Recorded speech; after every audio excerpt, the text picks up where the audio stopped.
I'm Alan Weiss, and this is The Writing on the Wall.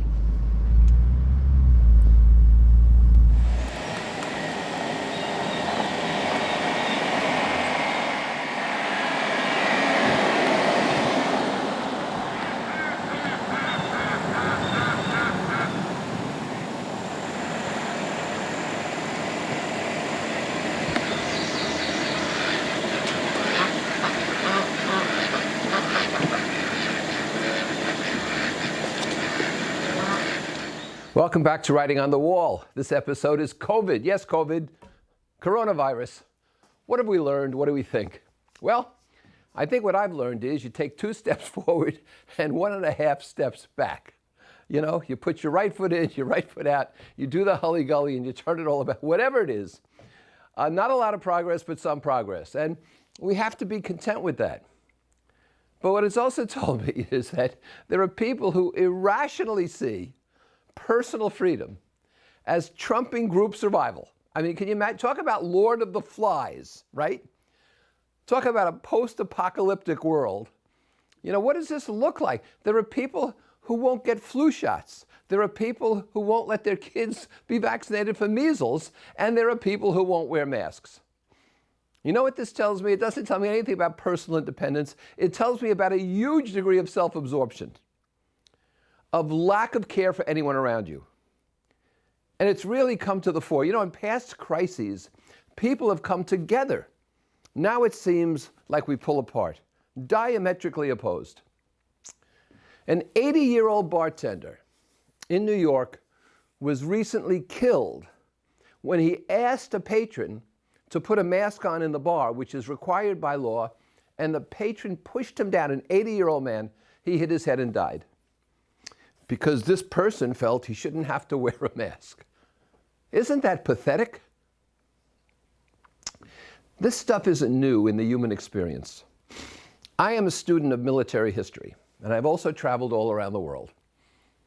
Now, I've been to Australia 19 times, I think, 18 or 19.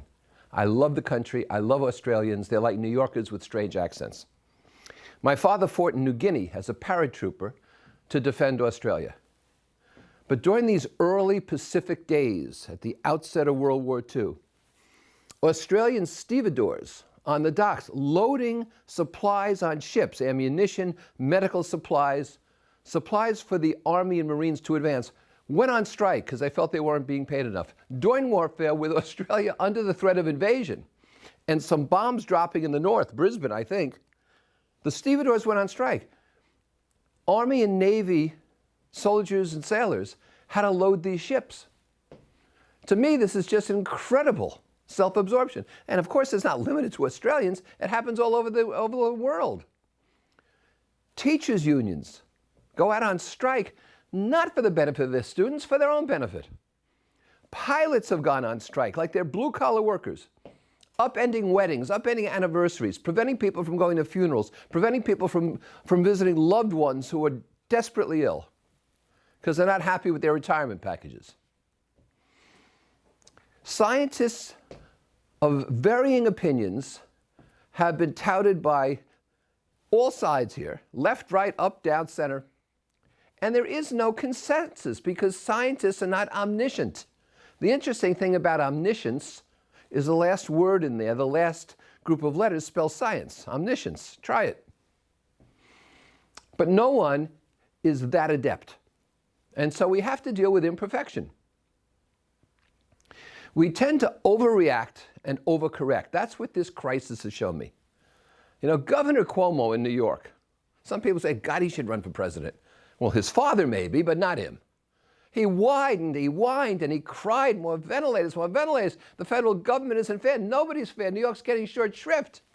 And of course, he wound up exporting ventilators to other states because he had too many.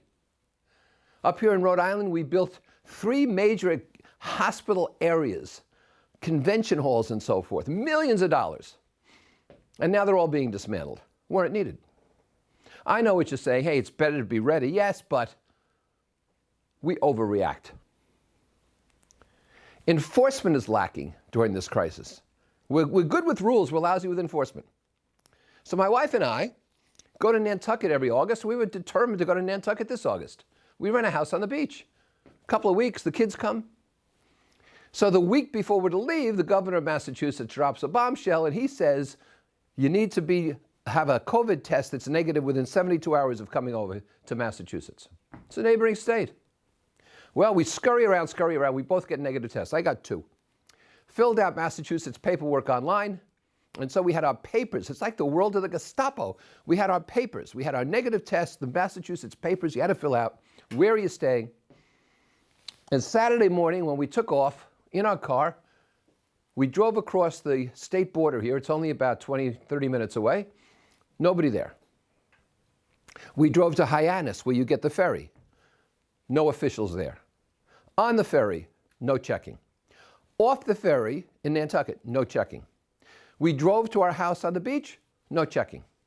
We drove around with Rhode Island license plates on our truck, no checking. And 2 weeks later, we drove home. There's no enforcement. It can't just be lip service. Economic deaths, I've said all along, are going to be worse than medical deaths. People going through their life savings at an advanced age, small businesses closing at an alarming rate, employees being thrown out of work. And so you have to make trade-offs. You have to understand that you can't close, shut down, stop an economy. People have to work. Ironically, what's happening now is more people are trying to save money, when what we need is for them to spend money in this consumer economy. Volatility goes up, we know that. But look at the market. It's almost at a record level again as I'm recording this today in mid-October. And so the volatility sent the market down and back up, down, up, down, up, but each low was higher. We have to expect this. This will happen again. Once again, for my friends in Australia, I spoke to one of my coaching clients this morning in Melbourne. Melbourne especially has been under severe lockdown for months. And as I'm talking to you, they extended it by another 3 weeks. And I mean severe lockdown. Because when they thought they had this thing under control, people who came back to the country, I assume they were technical workers, IT people, were quarantined. But they were quarantined in a place where the government decided not to spend a lot of money on police overtime and guards and so forth. So they hired a cheap guard outfit. All my Australian colleagues have told me this. And the guards lit cigarettes and smoked cigarettes for the returnees. They had sexual relations with some of them, and they accepted bribes to let some of them go out and work and come back in the evening. And they had a huge explosion again, a surge of COVID. That's what happens when the government decides, well, it's not no enforcement, but it's poor enforcement. Folks, the reason I've gone through this is we have to learn our lesson. This is going to happen again. Have we learned anything? Will we be better the next time? I know I will.